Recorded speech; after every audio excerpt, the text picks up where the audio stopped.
Well, now I feel like talking about the man who represents most of, if not everything, that is wrong with college football.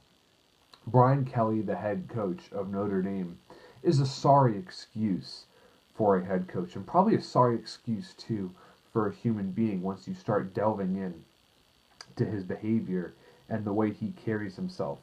Now, Kelly has come under intense scrutiny and criticism following a close loss to NC State on the road. And, he is the type of man who showed himself afterwards, who puts the blame on his players, does not believe in taking accountability, and just doesn't seem like a pleasant man, the type of guy who is going to inspire his players, really, and make their lives better.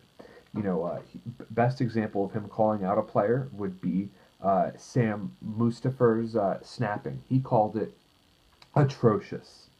Now, you also got to keep in mind that this game was played in a hurricane, making snapping extremely difficult.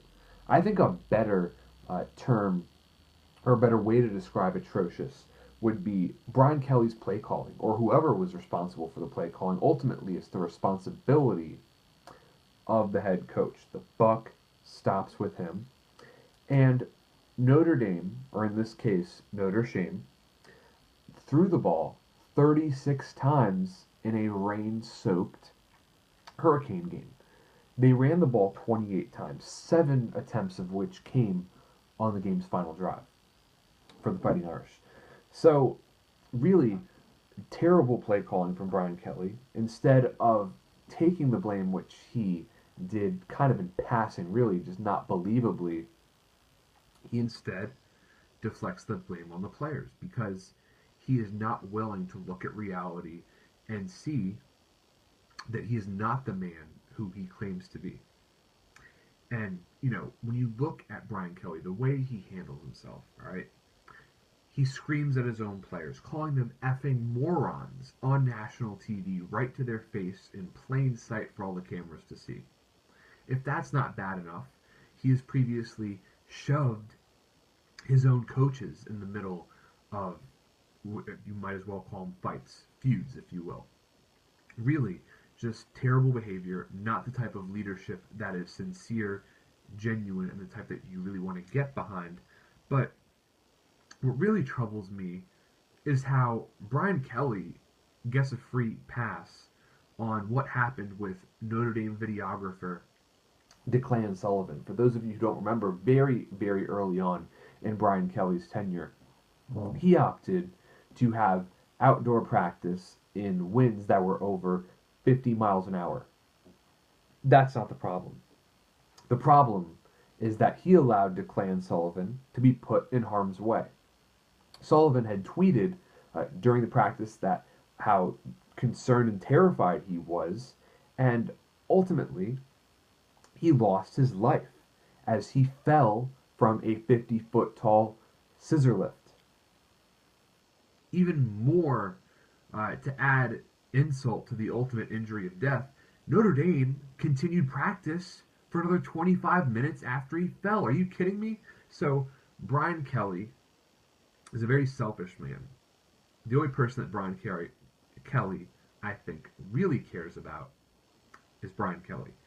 He thinks that being able to watch the film of a football practice is more important than the safety of another kid's life. Truly important. And at this point, looking at things on the football side, Notre Dame is 2-4. A team that was expected to excel this season, had a great preseason ranking, and now they're staring at a season in which they're very likely going to be bowlless. 2-4. Next 2 games are against Stanford and Miami. This is a train wreck of a situation in Notre Dame.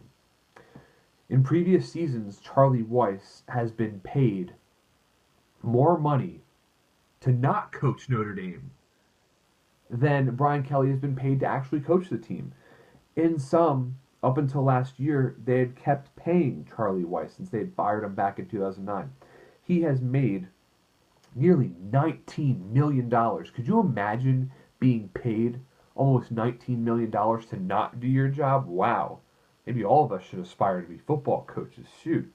So I do not know what the buyout is on Brian Kelly's contract, which, mind you, was extended earlier this year up until 2021.